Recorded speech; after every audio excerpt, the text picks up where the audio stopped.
La Chine, moi j'ai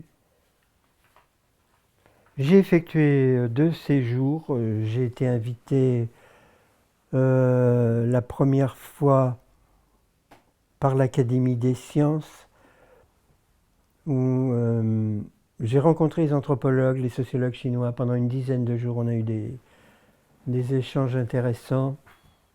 Alors toujours sous surveillance du Parti communiste. Et puis donc après, j'y suis resté pour essayer de comprendre. Et je dirais peut-être que les relations avec les Chinois sont apparues plus faciles qu'avec les Japonais. C'est toujours difficile de savoir ce que votre interlocuteur japonais pense de vous. On dit les choses plus facilement en Chine. Je dirais comment dire, le Japon est désabusé, la Chine transmet de l'optimisme. Et la Chine, c'est la civilisation mère du Japon, hein, qui lui invente la première forme de modernité non occidentale. Alors moi, ce qui me frappe d'abord à Pékin, je connais surtout Pékin, c'est qu'on se déplace dans un univers d'images. C'est Aby Warburg hein, qui dit pour les sociétés d'Amérique du Nord, les Indiens d'Amérique du Nord, il dit ce sont des sociétés à tradition visuelle. Et la Chine, c'est une société à tradition visuelle. Penser en chinois consiste à associer des perceptions. Les pictogrammes, il ne faut pas dire des idéogrammes, mais les pictogrammes, ils ne peuvent pas être déclinés, ils ne peuvent pas être conjugués. En revanche, ils peuvent être associés. Et donc, ce qu'on associe, c'est des formes. C'est très différent de penser dans la socialité chinoise que dans notre écriture alphabétique qui repose sur la convention des signes. Et notre pensée par syllabe. Une syllabe, c'est un son qui n'a pas de sens. Et alors que les pictogrammes sont concrets, sensuels, ce sont des formes, et la pensée chinoise, c'est une pensée figurale. Alors, je ne connais pas la langue chinoise, mais c'est à partir du japonais que je perçois. Il n'y a ni masculin, ni féminin, ni singulier, ni pluriel, ni indicatif, ni subjonctif. Penser en chinois, c'est suggérer en associant des perceptions. Penser en français, ça suppose une construction logiciste et vectorielle qui va toujours du sujet vers l'objet, avec des rapports d'opposition, de détermination et d'explication. Et alors que l'écriture chinoise, qui devient le kanji en japonais, elle est iconique et elle n'est pas différente de la peinture. On passe de l'écriture à la peinture, à la calligraphie, facilement. Et là, peut-être on peut évoquer les rouleaux de peinture. C'est pas le tableau de la peinture européenne. Dans le tableau, il y a une simultanéité de la perception qui se fait à partir d'une perspective, tandis que dans les rouleaux de peinture, il y a la successivité des images, ce qui préfigure le cinéma. Les pictogrammes sont animés, ce sont des dessins. Et là, peut-être on peut parler parce que je me suis beaucoup intéressé au cinéma chinois, et il n'est pas interdit. J'appelle ça cinéma chinois d'auteur, il n'est pas interdit, mais il est censuré.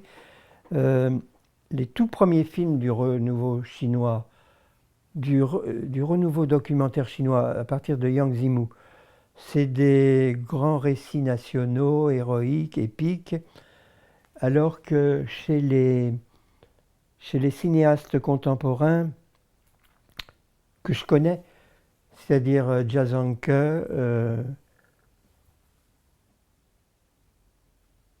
Wang Bing, euh, ils vont se consacrer à l'observation des transformations dans la vie quotidienne, l'écart entre la ville et les campagnes, les migrations. Et ce qu'ils montrent, c'est quand même le désarroi, c'est la désorientation.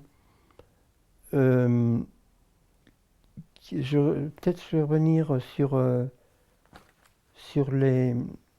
Parce que pour moi, les leçons de la culture chinoise, d'abord, il ne faut pas dire la culture chinoise. La Chine, le Japon, c'est une culture, la Chine, c'est une civilisation. C'est une civilisation qui est faite de cultures, dans laquelle il y en a une qui est dominante, qui est la culture des Han. Il me semble que en Chine, le savoir est indissociable des saveurs. On est en présence d'un mode de connaissance perceptif, mais aussi gustatif. Et puis, surtout, il y a une autre forme de rapport au temps qui permet beaucoup mieux qu'en Occident de penser les transformations et les crises. Tout ce qui existe passe par des phases continues d'essor, de germination, d'éclosion, de maturation, d'érosion, de disparition. Le réel a un caractère processuel et saisonnier, et donc c'est une incitation à nous décentrer de la tendance dominante de l'Occident, qui est la stabilisation dans des catégories binaires qui, pour les Chinois, agissent comme l'obstruction d'un processus. Bon, c'est vous dire combien, moi, j'ai appris de la Chine, que je connais beaucoup moins que le Japon, dont j'ai besoin pour comprendre le Japon, et qui me permet de m'éloigner de la centralité occidentale.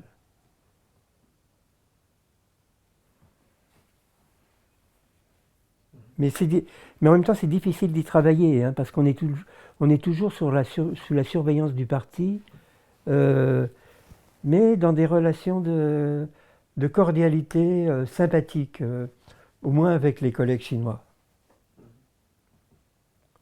Alors évidemment, hein, par rapport au Japon, c'est bruyant, hein, c'est bavard, hein, c'est expansif. Alors surtout quand on va plus à Shanghai, à Canton qu'à Pékin, alors que le Japon est plutôt sobre.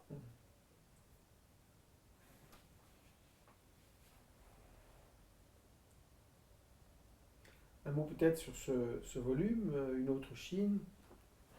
Oui, c'est parce que souvent quand on pense à la Chine, on pense quelque chose d'énorme, d'immense, et c'est vrai, de dur, de brutal, alors que je me suis intéressé à de tout petits détails, comment sont ornées les pagodes, on fait promener les oiseaux dans les parcs, les gens font du qigong, il y a des choses qui sont douces, qui sont tendres, et qu'on retrouve beaucoup dans la subtilité de la peinture japonaise, de l'art contemporain japonais, et du cinéma chinois, excusez-moi, chinois. Donc j'ai voulu montrer peut-être l'envers de quelque chose qui nous apparaît toujours comme brutal, dangereux et menaçant. Ça l'est, mais il y a des choses vraiment d'une très grande subtilité dans la civilisation chinoise. C'est plutôt ça le titre d'une autre Chine, que j'ai aussi étudié en croisant des observations quotidiennes, la lecture de romans chinois, hein, dont beaucoup sont traduits en français, et puis du cinéma, moi qui me semble vraiment un des plus intéressants actuellement.